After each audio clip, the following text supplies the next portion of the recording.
Hello. Hi. Where are my signs in my fan club?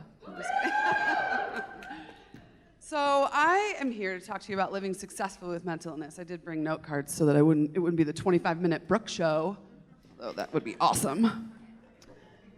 So I am here to tell you about living successfully with mental illness, what that means for my life, and how starting a mental illness awareness podcast has made me kind of a big deal. Just saying. Yep. You wonder why they had me do hypomania. Delusions of grandeur, maybe? I don't know. But really, the podcast has gotten global attention, and really just because I say my shit. And it has honestly changed my whole world. It has opened up amazing new opportunities, amazing new people in my life. Dude, seriously. Are they fighting over me? I love all of you. It's offered me this huge chance to change the world, so no pressure. I live with post-traumatic stress disorder, bipolar type 1, anxiety and panic disorder, and adjustment disorder. So, like all the disorders. If I have one more, I'll get Yahtzee.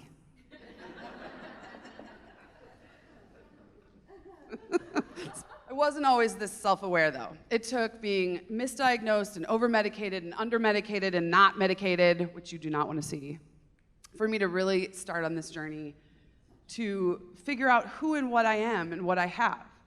And these terms are very important. Just like saying, I am not my illness, I have this illness. You are not bipolar, you have bipolar.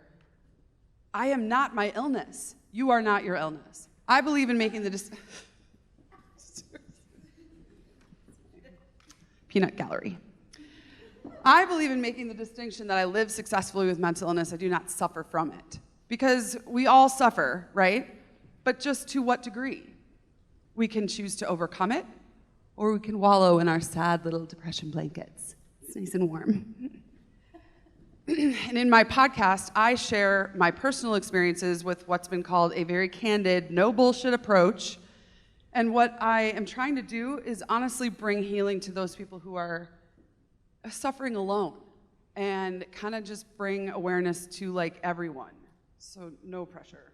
Usually I'm in jeans and a t-shirt, but today I kind of wore my long sleeves and my long hair, and it really to make a point. You don't necessarily know what someone looks like, right? Like Eric talked about, that has mental illness. But if you know me, or maybe you saw me earlier, you kind of know, like, yeah, this makes sense. You got to be a little crazy to get a neck tattoo in Idaho as a woman. But listen to me when I tell you that there's nothing wrong with having mental illness. There's definitely a disease that needs to be treated, but there's nothing wrong with you having mental illness.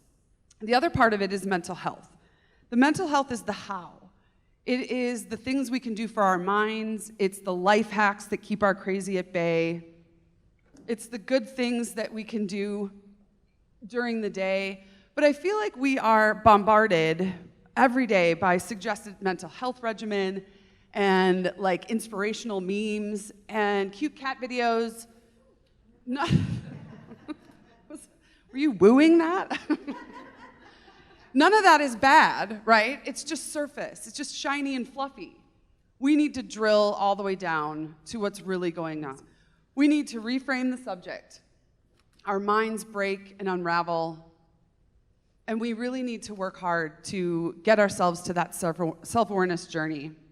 We need to just say our shit. I like to say that everyone needs mental health. Not everyone has or needs to be treated for mental illness. Does that make sense? So, and we need to stop doing the huge disservice to people by saying that we can somehow cure mental illness. That mental health is somehow just sort of essential oils and practicing yoga. Because I'll tell you what, you can't yoga your way out of a panic attack. Right? You can't. Aww. My fan club. Well, all right, you can go ahead and try. I cannot. All right, back to my story, because let's face it, it's all about me. From a very early age, I was raised with extreme religious beliefs and severe abandonment trauma, which then led to a huge burden in adulthood. But today, I am a successful business owner, a single mom, I thought he would kill me later for doing that. He's right there. You're everything. That's going to embarrass him too. A friend to many and a stranger to no one. I feel extremely blessed to have found my way through medication and therapy and friendship and exercise and motherhood, yoga, tennis. I mean, we could just keep going. Oh, and if you notice, I didn't say successful relationship because shockingly, if you do a podcast about being crazy, men like run away. Shocking. Don't you want all of this crazy? So I want to talk to you about swearing, okay? Did you know that 72% of men and 58% of women swear in public? It's true. Researchers found that people who swear more are more comfortable expressing their thoughts and feelings. Yeah. Thus making them more genuine, as opposed to those who don't swear are seen as dull and reserved. It's true. I read it on the internet. Swearing can also increase your ability to withstand pain because it seems to activate your body's release of natural pain-relieving chemicals. Science. And lastly, swearing's linked to high IQ. Yep. Mm-hmm. Yep. Also read it on the internet. I say all these things because I swear a lot in the podcast and I want you to listen, but be prepared. Switching gears, I want to talk about vulnerability. In the extremely wise words of Brené Brown, vulnerability minus boundaries is not vulnerability. And you don't measure vulnerability by the amount of disclosure. You measure it by the amount of courage that it takes to show up and be seen when you can't control the outcome. And what I found in my podcast and putting myself out there in such a raw way is really, it's not that vulnerable. Because I'm good with like all the disclosure, right? Like I'm disclosing it to the world, the global community.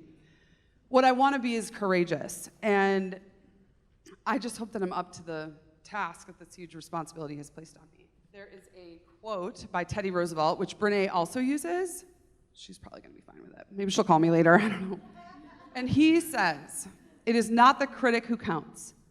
It is not the man who points out how the strong man stumbles or how the doer of deeds could have done it different.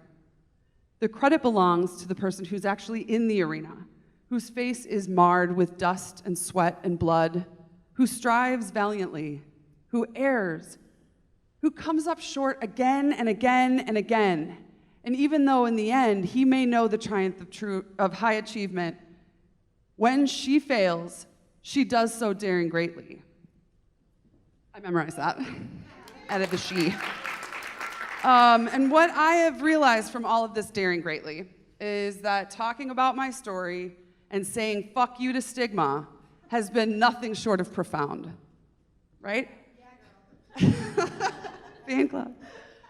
And listeners from all around the world have reached out with one common reaction, which is, oh my God, I'm not alone. Mental illness is actually very funny, okay? I will tell you about some times that anxiety Brooke, that's her name, will just sort of be like, bitch, I got this. Like, just, it's cool. Like, I can totally send this email for you to this client, and it's just gonna be super passive aggressive. It's cool, like, I got it. Like, don't even worry. No, sit down, I got it. And then you're like, oh crap, I just sent that email, and none of it made sense. And it also reminds me of a story that a friend of mine told me about her sister who has schizophrenia with hallucinations, which, by the way, has got to be extremely difficult, right? Like, wasn't Braden's story incredibly beyond, like, I can't even believe. It has to be so difficult. So my friend was telling me that her sister told her, listen, that tree is talking to me. I'm cool, like, I'm just gonna go about my day, but like, the tree is talking to me. So just, go with it. And my friend's like, cool, let's do this thing. We can make today our bitch. And they did indeed make that day their bitch. All right, so one last story. Or three, whatever. When I was in high school, my best friend's grandmother developed pretty severe Alzheimer's and was in a home. And her mom would go in every day, brush her hair and do her makeup and just love on her. She loved her mama. And I remember thinking, this is why grandma won't go peacefully into the night, because her daughter's like there and her energy is there. She's like sustaining her. And after about 5 or 6 years of not speaking a word, Grandma sat up, put her hands on her daughter's face, and said, "Just be nice," and then passed away. And that, my friends, I believe is the true meaning of life. Just be nice. Everything else is just noise.